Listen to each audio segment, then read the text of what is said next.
Peggy 18.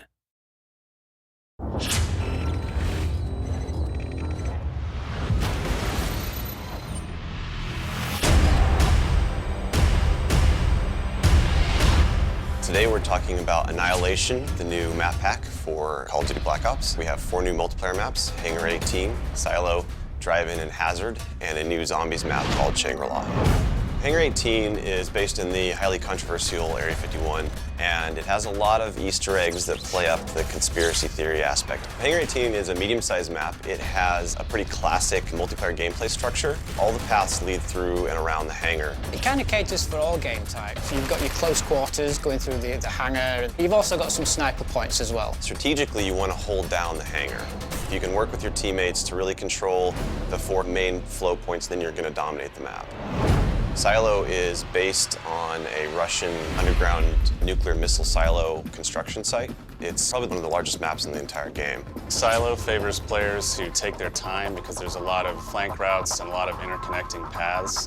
So players who are smart and use decoys and pay attention to the mini-map are going to be more successful. You can't really stick around in one place for too long because you're going to get shot from multiple angles. You really need to learn how to play the map, how the paths flow, and you need to stay on the move.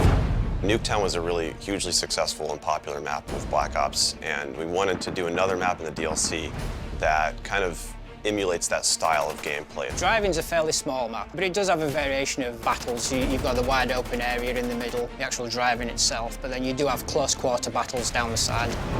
So Hazard was inspired by one of our World at War maps called Cliffside, but it's a complete reimagining of it. We've actually turned it into a golf course. It's a great level. Hazard is probably one of the only maps in the game that focuses almost exclusively on long-distance engagements, and the long-range snipers and LMG gunners and assault rifle guys are going to have an advantage. You're definitely going to want to avoid the fairway if you're not a sniper and stick to the edges of the map where there's some more intense choke points and medium-range engagements. The story in Shangri-La is shrouded in mystery. I love to leave it up to the fans to derive their own ideas from it and also discover the facts that we put in there. I hope they really get the sense that we've taken this to just a whole nother level with the new weapons, the new environment, the new ways of getting around the map and things like that. There's a lot of holding areas, escape hatches, and things that let you get out at the last minute, which is a contrast to Call of the Dead, where it was a very wide open map. This is a much tighter map. Don't hold out too long. If things look like they're getting rough, get out of there. It's time to go. With Annihilation, we had a goal that we really wanted to push the visuals in all the maps. Each map feels very unique from one another. They feel like the kind of maps that you just want to spend a lot of time in. Annihilation hits Xbox Live Marketplace on June 28th.